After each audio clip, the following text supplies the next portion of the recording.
The Pet Milk Program with Fibber McGee and Molly.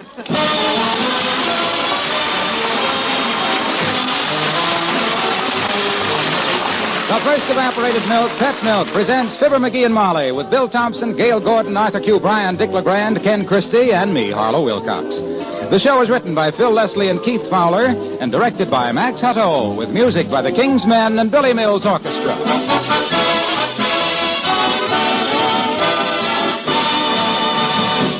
Keeping up with your family's appetites and keeping food costs down are big jobs these days. But when you cook with Pet evaporated milk, it's easy to fix better, more nourishing meals at lower cost. And here's why. Pet milk is good, sweet country milk with more than half the water removed. The result is a concentrated milk that's twice as rich as ordinary bottled milk. So, of course, by using Pet milk, you add extra nourishment to favorite family dishes and make them taste better, too. And you cut down on your food bill because Pet milk costs less generally than any other form of milk.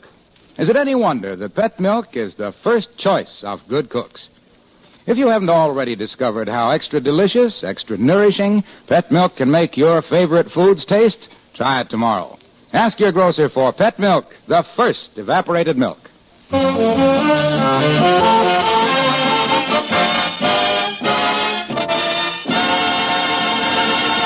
Mr. McGee of 79 Wistful Vista is not only a close student of politics, but he's a very fast man with a prediction. As far back as 1920, he gave his friends a hot tip on the presidential race when he said as follows. Harding for president? He hasn't got a chance. Well, Mr. Harding came and went, Mr. Coolidge came and went, Mr. Hoover came and went, and Mr. Roosevelt came and stayed. And in 1937, Mr. McGee had this to say. President Roosevelt? Nah, he don't want a second term. In 1941, he said. President Roosevelt? Nah, he don't want no third term. And in 1945, he said. President Roosevelt? I'm not talking. But he's talking now, and he's talking politics as we join Fibber McGee and Molly.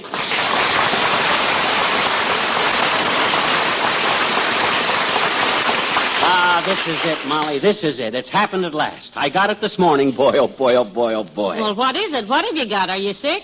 No. I got a telegram, kiddo. I'm in politics. Oh, no. I think I'm going to be sick now. No. Let me read this to you. It come while you were downtown. Says, Mr. Fibber McGee, 79 Wistful Vista. You have been recommended to handle my 1952 campaign. We'll contact you at 3 p.m. today. Signed, Senator Selesko. This is it. One question. Shoot. Who is Senator Selesko? You never heard of Senator Selesko, that great and fearless friend of the people? Never. Me neither. What's the difference? Nobody ever knows the names of them state senators anyhow. But they will. With me running Selesko's campaign for him, I'll spread him around like tar on a hot roof. You really think you can help him, huh? Help him? I'll re-elect him senator just like that. Then governor. Then president. I might even go a step further and put him in the steel business.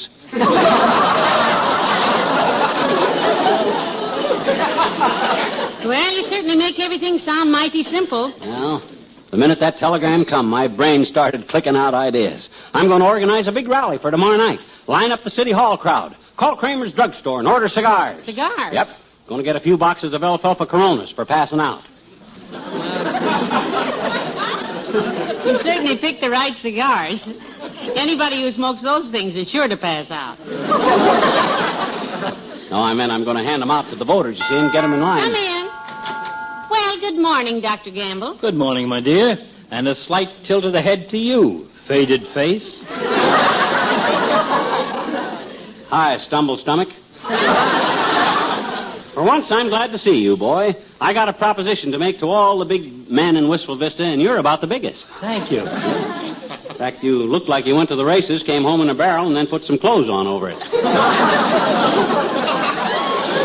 Now, McGee, that's no way to talk to the good doctor. Oh, it's all right, my dear. Yeah, I take no offense at remarks made by a little shrimp who weighs several pounds less than my left leg. What's the proposition, Tiny? I've been asked to handle his 1952 campaign by Senator Selesko. I don't believe I know that name. You don't know anybody's name. or anybody's face, either. You spend so much time looking inside people that their outsides don't mean a thing. You'd be surprised how much more interesting people are that way. I've seen you pass your best friends on the street and not even see them. But if an appendix went by, you'd tip your hat. Well, an appendix has never owed me money. But some of my best friends, such as you, have owed me... That ain't important. The important thing is I'm going to get Selesco reelected. Oh, stop it. Reelected in a pig's left eardrum. What? Well, you couldn't get Marilyn Monroe elected mascot by the Marine Corps. Oh, is that so, you big flabbermouth? Yeah. Now, Doctor, I seem to remember that McGee handled Mort Toops' campaign last year when Mort ran for secretary of the Elks Club, didn't he? He did indeed, Molly. You betcha. I was there when the election ended and Mort tried to beat him to death with a pool cue. Oh, no, he didn't. And he would have, too, if some hothead with more muscles than brains hadn't stepped in and stopped it. Who, Doctor? Me. Fool that I was. Seems to me I've always been stepping between McGee and somebody with an upraised pool cue. No more Toops don't scare me, Doc. Come on, Fatso. Come on, go out and get some boats lined up for me, will you? And get back here by 3 o'clock. I want you to meet the senator personal. I'll be here, and I'll bring along an instrument to measure his skull. Measure his skull? Yes, any man who wants you for a campaign manager should have his head examined.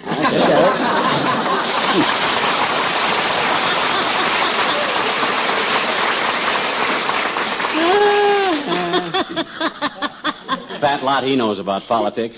Probably thinks the Secretary of the Interior does operations. Well, I better get busy here. Where's my typewriter? Typewriter? Sure, my typewriter. Where's my typewriter? Oh, I know where that baby is. Right here in the hall closet. Oh, no, McGee, don't open that closet.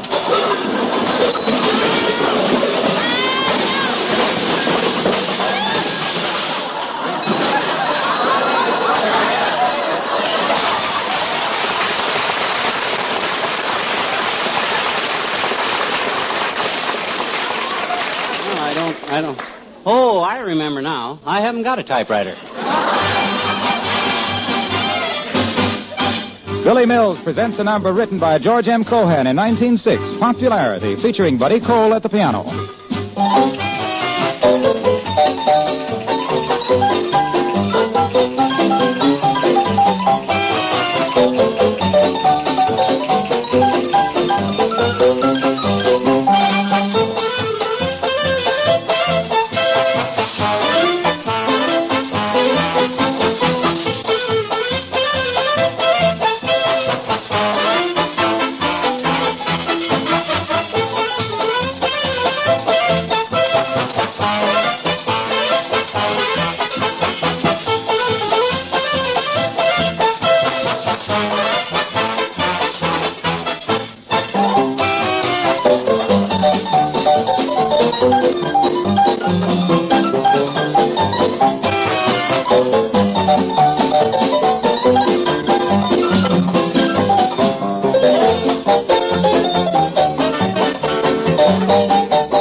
There's nothing like a good old waltz.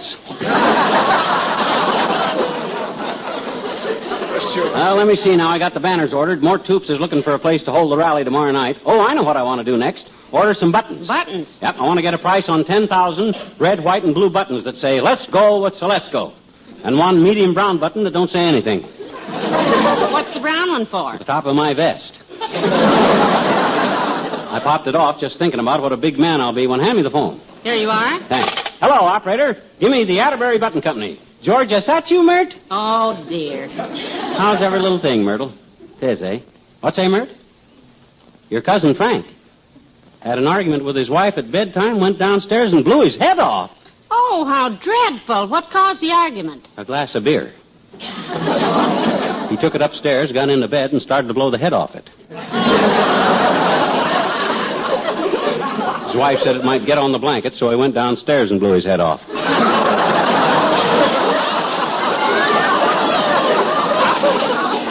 Say, the line's busy, Mert? Okay, I'll call later. I'll get Atterbury later. Right now, I better get... Come in. Well, good morning, missus. The same to you, McGee. Good morning, Ole. Oh, hi, Ole. Say, you can help me out, boy. I'm in politics now. I'm running the campaign for Senator Celesco. And you can line up the votes for me at the Elks Club. Not me, McGee. Huh? Me and my missus get mixed up with politics once, and since then I leave 'em alone. What happened to you and your wife, Ole? Well, in the mail we get 2 letters with pictures of 2 fellers. Yeah? One says vote for Smith and the other says vote for Jones. Mm-hmm. Well, I like Smith because he has a nice square head like my Uncle Oscar. But the missus, she likes Jones because he got curly hair and a dimple. As good reasons as any. So she tries to change my mind and I try to change hers. I see. Jones is the farmer's friend, she says. But we ain't farmers, I say. No, she says, but it's good for a farmer to have a friend. On the farm, it gets very lonesome. Yeah. Well, there's a fine hunk of logic. Smith is as honest as the day is long, I say. Yeah? Maybe, she says, but who watches him at night?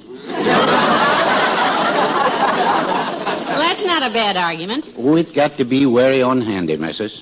Before politics, when we go to bed, I'd say, "Good night, sweetheart." And she'd say, "Good night, sweetheart," and leave it kiss. After politics, I say Smith, she says Jones, and we yank out the light.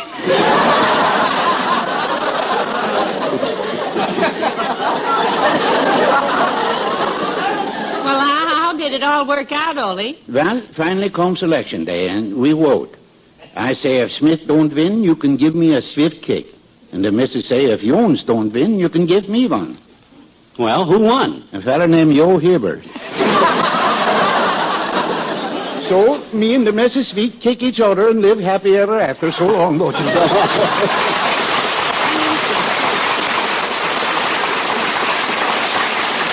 Well, so much for him. When I get Celesco elected again, Ole will be sorry he didn't get on the bandwagon. I remember Uncle Dennis went on the bandwagon one time, Yeah? but he fell off New Year's Eve. And... No. Oh, no, that was just the wagon, wasn't it? Yeah. Yeah, but just think what I'm going to do with that guy, Molly. Senator, governor, and then the White House.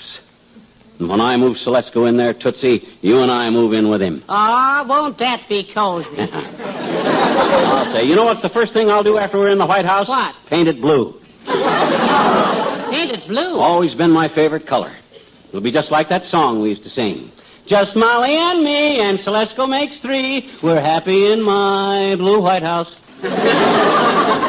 Hello, Molly. Hi, pal. Hello, Mr. Wilcox. Hi, Junior. I got some news for you, boy. Would it surprise you if I turned out to be the boss of this country? Pal, it would surprise me if you turned out to be the boss of this house. Oh, you said something there.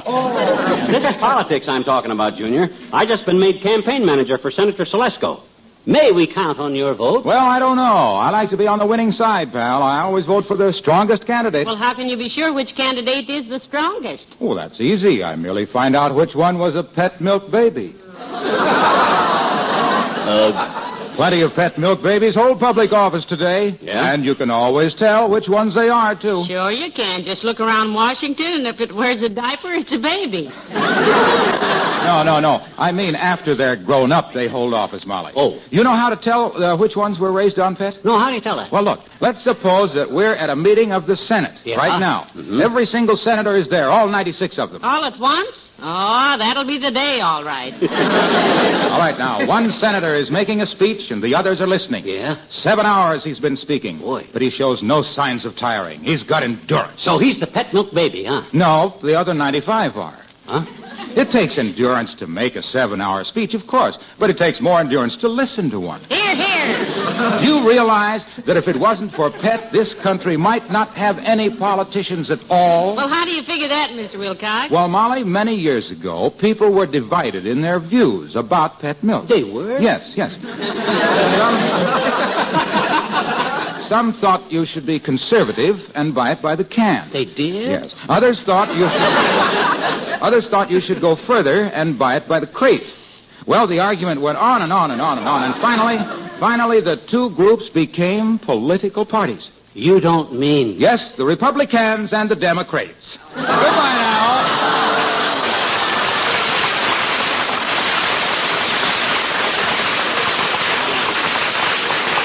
Which side Wilcox is on, kiddo? I've been wondering that for years. Well, I can't worry about him. I got work to do. Brain work.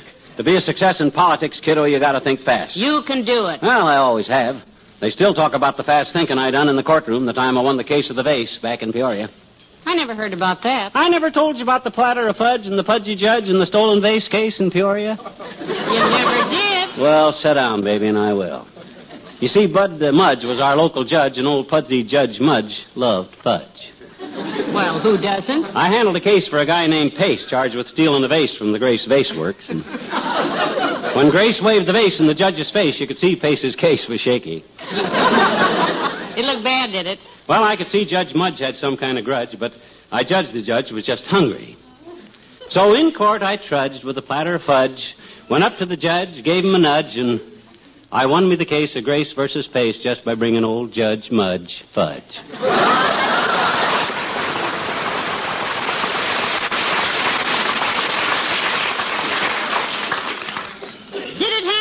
In it, because I like...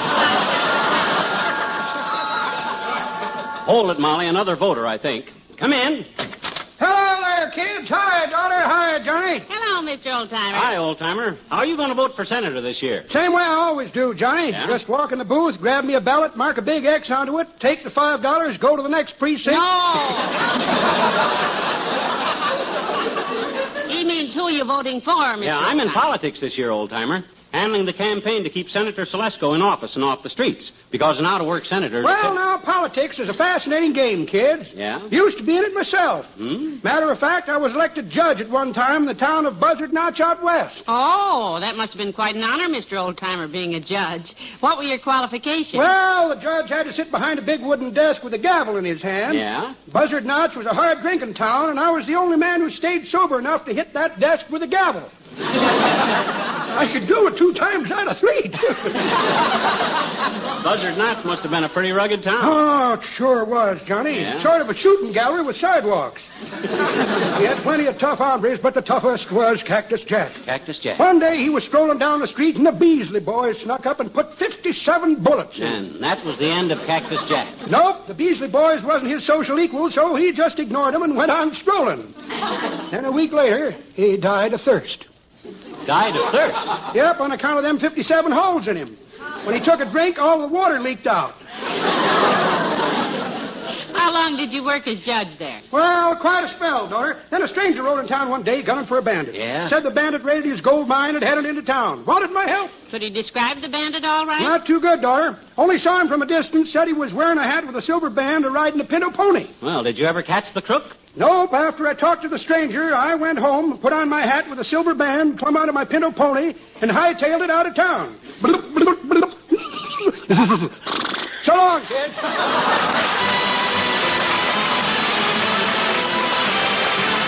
The King's Men and the Summertime Medley. Summertime is here and everybody's happy 'cause it's watermelon weather. That summer kind of weather when people get together and sing. It's the time of year the stars seem to dance with laughter. and the moon so big and ripe it can hardly climb.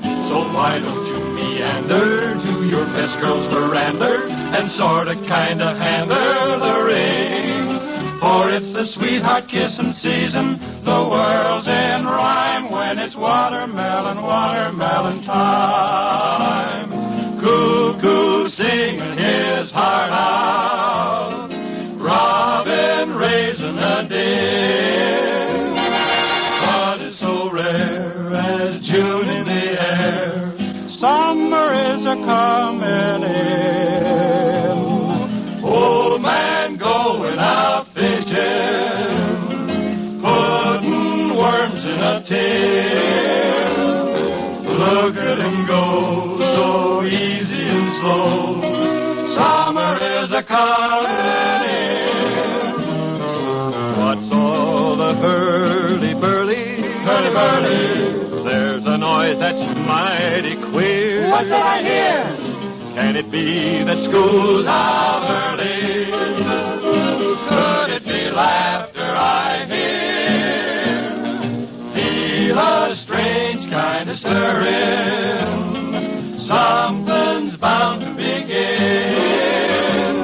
The world is dressed in its Sunday golden meeting best. Summer is a-comin' in.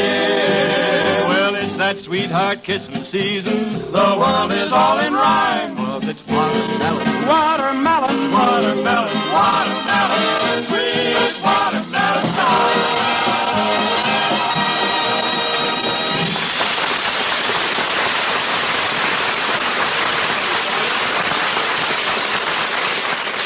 This campaign is really shaping up, Molly. I want to write down a few ideas for Celesco's platform while they're fresh in my mind. Where's my automatic pencil? In your tweed vest. Well, where's my tweed vest? At the cleaners. Oh. I'll call the cleaners and tell them to write this down. You tell it to me, Jerry, and I'll jot it down with my eyebrow pencil. Okay, put this down. Senator Celesko on foreign policy. Foreign policy? Yep. Good. How does he stand on our foreign policy? Well, he's against them. He thinks we should cancel our foreign policies and buy our insurance here at home. Gee whiz, don't you get it, Molly? That's an H.V. Kaltenborn type of pun based on the...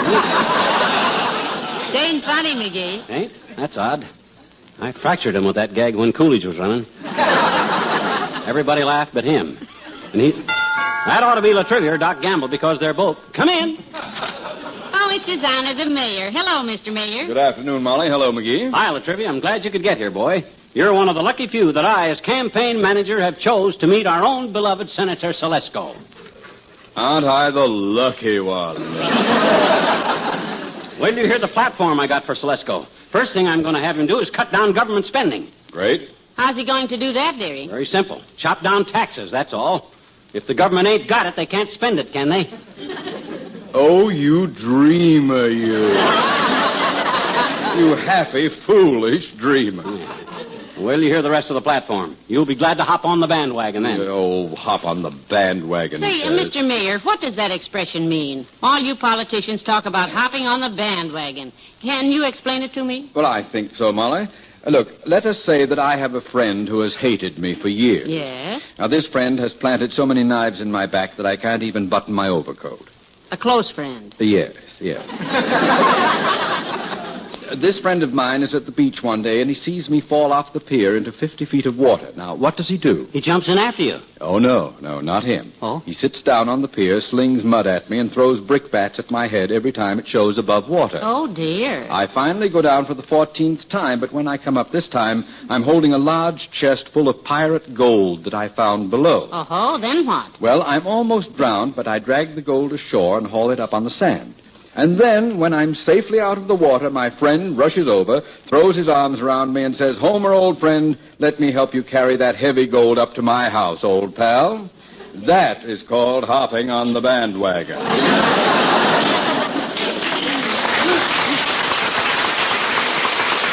that's very interesting. I've always wondered. Come in.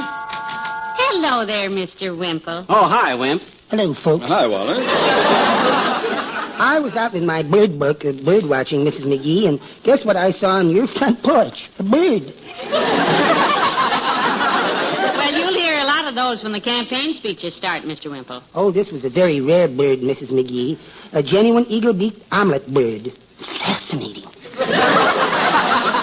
An omelet bird? Where did it ever get a name like that, Mr. Wimple? From its nesting habits. Yeah? You see, the eagle-beaked omelet bird doesn't build a nest at all. It just hangs by its beak over the edge of a high cliff and lays its eggs on the rocks miles below. Oh? Nobody's ever seen an egg, just omelets, hence the name. Oh, Dr. Hi, Doctor. I got back as soon as I could. Did I miss anything? Yes, you just missed hearing me tell about the rare eagle-beaked omelet bird, Doctor. You see, the omelet bird... Pipe down, Wallace. It's about time for the senator to get here. Well, personally, I've never heard of the man, McGee. Is there actually a Senator Selesco? What do you mean, is there actually? Why, here, look at this telegram that come this morning. Read it to them, dearie. Yeah, let's hear it. Mr. Fibber McGee, 79 Wistful Vista. You have been recommended to handle my 1952 campaign.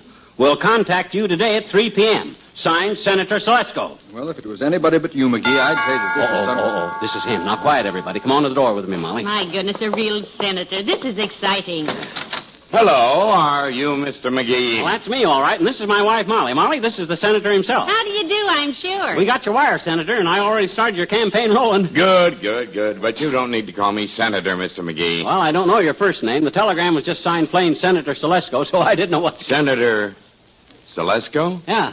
Oh, the telegraph clerk must have run the words together. Let's see that wire, McGee. Spell it out. Well, it says there plain enough, Senator. S-A-L-E-S... Oh, sales. C-O... Company? The Senator Sales Company? Oh. Sure, we sell Senator Razor Blades. Our 1952 campaign. And I thought that Razor Blades. Have you got a sharp one handy, bud? I'm going to cut my throat. Fibber and Molly return in a moment. Every mother wants the best for her baby. And when it comes to choosing between one brand of milk and another, this you can count on. There's no better milk than Pet evaporated milk.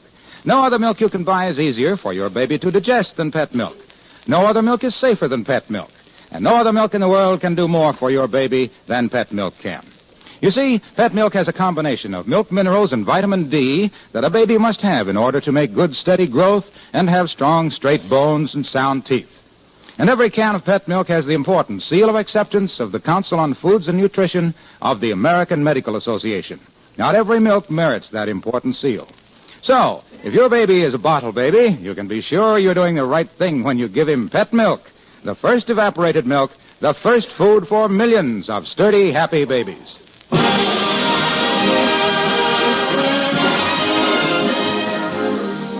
Well, dearie, it's been another wonderful season, hasn't it? Yep, it's been weighed that way by a lot of wonderful people who've listened to us every Tuesday night.